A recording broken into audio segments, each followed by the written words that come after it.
Brewing Hard Hops presents today's Daily Ticker. Discover Hard Hops Blackberry Hop-Infused Hard Seltzer and experience your hops differently. I was pounding some Pelican root beers this weekend, just housing them left and right. So delightful. How responsible to be drinking post a game. You know, yeah, I'm trying to, we're watching our figure, trying to cut down on the booze a little bit. And so the you root drank beers, a bunch of sugar? Hey, root beer kind of, fills that void for me. The root beer is delicious. You know who else was born at the beach? Yeah.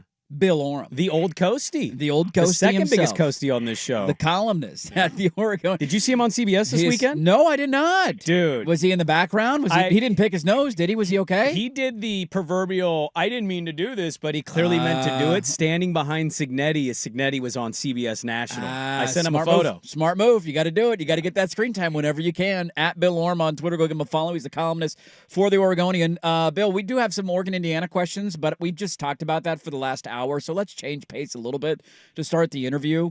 You have called for it for a number of weeks now, and Oregon State has finally done the thing that, despite all the mounting pressure, I didn't know if I ever actually thought they were going to do it. 2 weeks ago, they said the journey to winning begins in earnest now, and then they fired their head coach. Just your thoughts on another loss for Oregon State, an 0-7 start, and now the search being for a new head coach. Yeah, I mean, good morning. What an intro. It was just necessary and overdue, if you ask me. I mean, what I wrote in the column that ran yesterday is by waiting until week 8 to fire Trent Bray, when it was so painfully obvious that he was not a head coach, he was not equipped to be a head coach, and that he did not have control of his team, a month ago, Oregon State just ends up looking panicked and reactionary as opposed to intentional and purposeful and proactive. And that's the way that, Scott Barnes and JFE Murphy and the university needs to operate going forward as they kind of try to pull their way out of this morass. I do think that, it has been a long road to get here. And I thought it was ill-timed and a little tone deaf when they went to 0-6 to just fire the special teams coach. Like we kind of passed the point of, where firing Jamie Christian, the special teams coordinator, right, was going to calm the waters. Like after week 3, you might have been thinking, hey, the problem is the special teams. But by week 6, it was pretty clear that the problems were more expansive than that.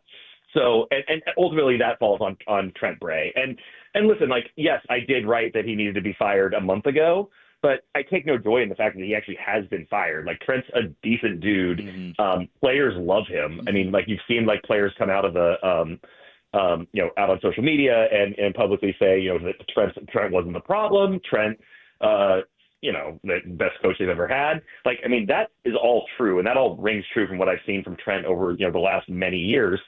Players love playing for him. He connects with this generation of players. I think he would have continued to recruit pretty well at Oregon State. But the reality is, I've never seen a more disorganized football team in my life. I've never seen a team that keeps making the same mistakes over and over in my entire life. Right. I mean, being 136th in special teams, which is one of the basic competencies of football, just boggles my mind. And so, this is the right choice. It was overdue. It was necessary. It does give Oregon State to do a hard reset and kind of zero-base the football program, which is what I think needs to happen, because there was this delusion when Jonathan Smith left that they were going to be able to maintain some of the momentum that he had created, and that was just never going to happen. And I think we all sort of wanted to believe that because Oregon State had built a really nice program that was in a great spot before the Pac-12 died. But there needed to probably be an understanding that with Jonathan leaving at the exact moment that the Pac-12 died, it was going to have to be a totally new thing. And now it gets to be. And I think that's the key here is you zero-base everything. You wipe the slate clean. You say, how do we build this from the ground up? Who is the right person to build this from the ground up? And that's the challenge that Scott Barnes is going to face, trying to get that hire, nail that hire, because he absolutely has to nail this hire. By the way, they had a blocked field goal that should have been returned for a touchdown, but a stupid holding call took it away. So that change made no difference at all for their special teams blunders. It did. And now that guy's the interim head coach, by the way. Well, I think, I'll just speak honestly. I text you this, and I understand you don't want to respond. You're a noted scribe, and you don't want to have things on the rec. I totally get it, but I told you how I feel. I don't think you need to search very hard to find out how a lot of Oregon State fans are feeling, and I certainly cannot speak to the biggest donors of Oregon State at all.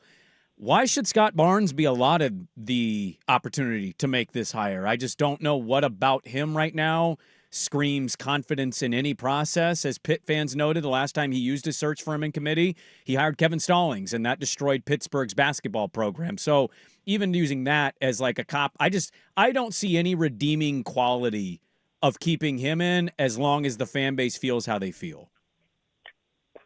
I think that is a completely fair position. I don't have a great argument against it, other than I would say that Scott Barnes has a very secure contract with a hefty buyout, and he has had the repeated support of the president of the university.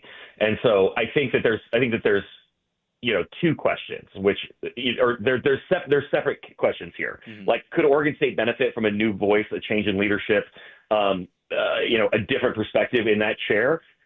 They very well could. Like, absolutely, you could make the argument that a new AD would be the right choice at this moment to help build this thing from the ground up as they enter the new Pac-12. And then there's the question of, well, can that actually happen?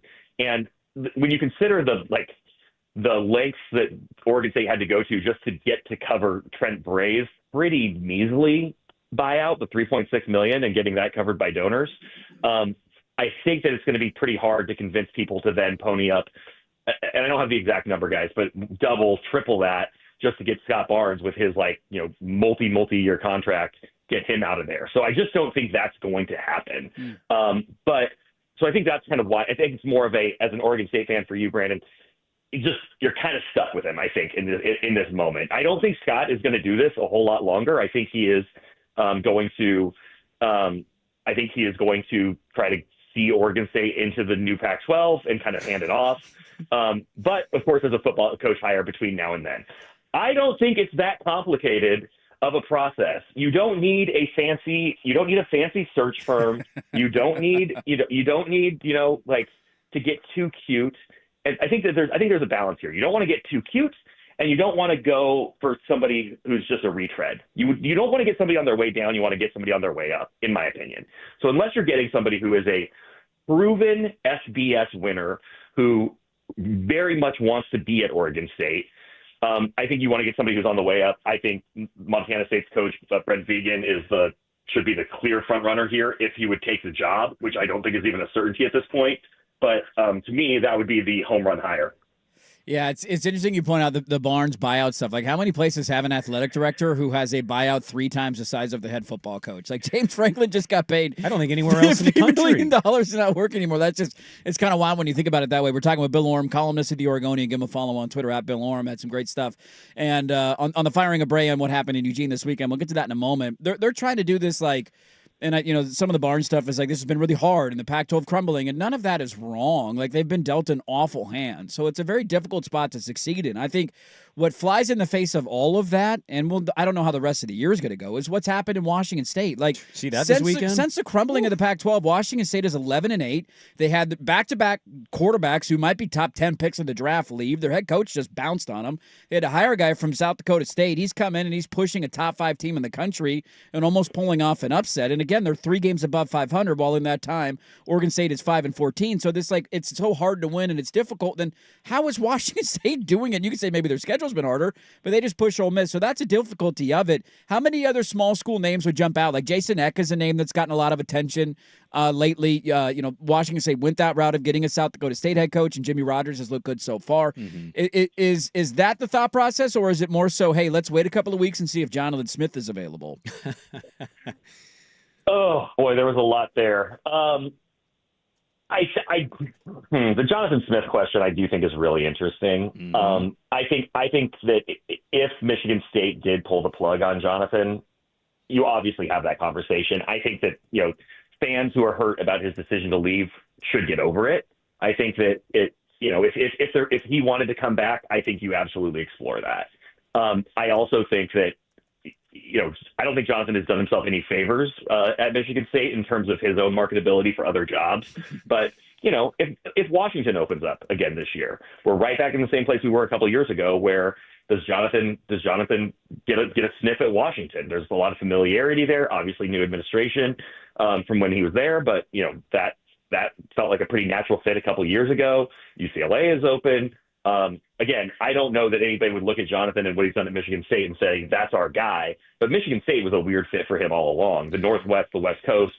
I just think that for a guy who left Oregon State in large part because of what he was going to be able to pay his assistants, that's the problem that's going to remain at Oregon State. He's not going to be able to bring in the assistants that he wants and who helped build this program in the first place.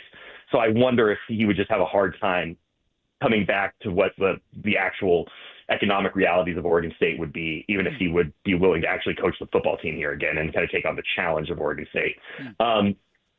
So I think that's probably the biggest barrier there. I do think that if it could work financially and he was all into it, I don't think the fact that he left and burned Oregon State in the first place should be disqualifying. I think that's something that, fans, the administration, and everybody should be able to put behind them, just given the very harsh realities of this situation. What were we more impressed with? Curt Cignetti in Indiana's performance at Autzen, your shirt choice when you were on national television, or your hair being perfectly in a line? Where were we most impressive? How do we rank these things for Bill Oram this weekend? Well, I don't know how we rank them. I will rank Curt Cignetti at the top of that. I mean, that dude can flat out coach. Yeah, he can. And he can flat out, like, I don't know. Like, he inspires confidence in a way that, very few people do. I mean, he is a true football psychopath, and I mean that in the best way. I was bird dogging him after the game.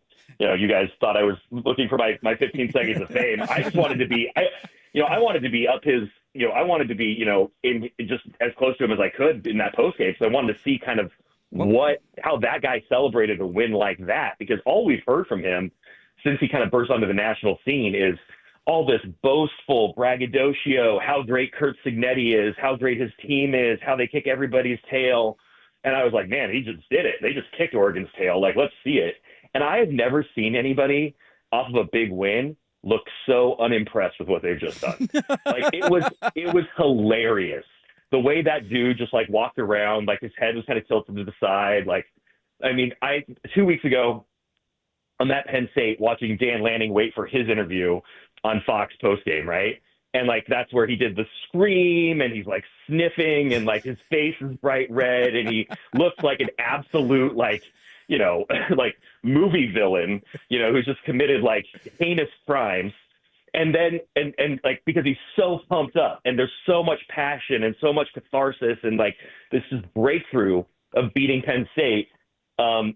And then the contrast with Curt Cignetti, who just stood there tapping his foot, kind of bored, just waiting for the guys in the booth to throw it down to Jenny Dell for the interview.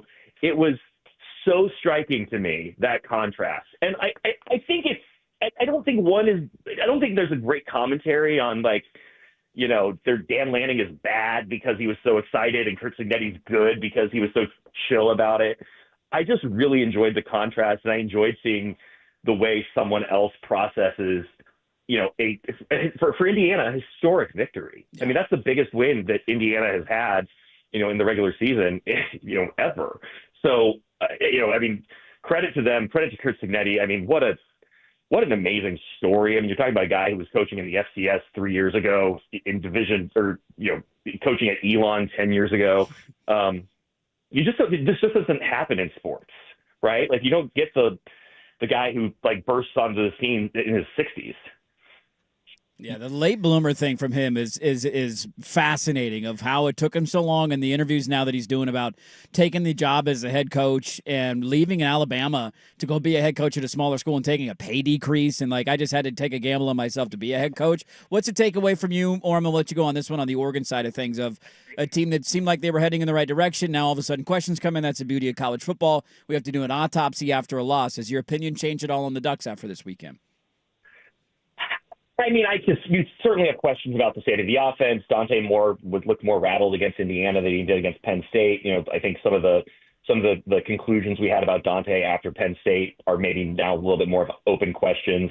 Why isn't the offense more productive? All that stuff. How do we feel about the kicking game? But I think the reality is that was just a heavyweight battle between two really dang good football teams. And Indiana was better. Indiana was better coached, better schemed, and all that. Like full credit to Indiana. If they play 10 times, like what's that look like? I'm not sure. Like I think those were pretty evenly matched teams across the board. And so I still feel kind of the same about Oregon. Obviously, they don't control their own destiny in the way they did when they were undefeated. But we're not in an era where losing a regular season game hurts you that bad. So I feel mostly the same about Oregon, even though, they did show a few of their vulnerabilities on Saturday. Yeah. You really did dance around and come close to talking about wanting to sniff Signetti there, Oram. I just want you to know. I bet he smells good. I was trying to think of the right metaphor, and I just wasn't sure what was like. Well, you were going towards the butt. Like you were going towards his butt. You're like, I want to get up there and get a sniff. You know what I mean? I wanted to get close. You danced too close to the sun there. Like a dog at the park. I want to see what you got going on here. Let me sniff you a little bit. No, I didn't dance too close to the sun. I could see the sun, but I avoided the sun. I diverted from the sun. Like, don't pin this on me. I avoided it. That is not on. It's early in the morning. We'll allow it. And the hair looked great. The shirt looked great. Was that the a TV Pendleton time was shirt? Great. Was that a Pendleton shirt? Ooh. It's the Pendleton jacket, actually. Yeah. How PNW of you. Yeah. A natural PNW right there. Bill Oram, give him a follow on Twitter, at Bill Oram, columnist for the Oregonian. Go read all of his great work, OregonLive.com. And he'll post it on his Twitter account as well. Bill, thanks for the time this morning. We always enjoy it. And let's do it again soon. More of a blue sky guy these days, though. Oh, okay. To be honest. We go blue sky. Yeah. Let's shout out blue sky. Okay. There you go. Thanks, Bill. All right. Take it easy, guys. There you go. Bill Oram of the Oregonian. The Daily Ticker is always served up by Pelican Brewing's Hard Hops. Discover Hard Hops Blackberry Hop Infused Hard Seltzer and experience your hops differently.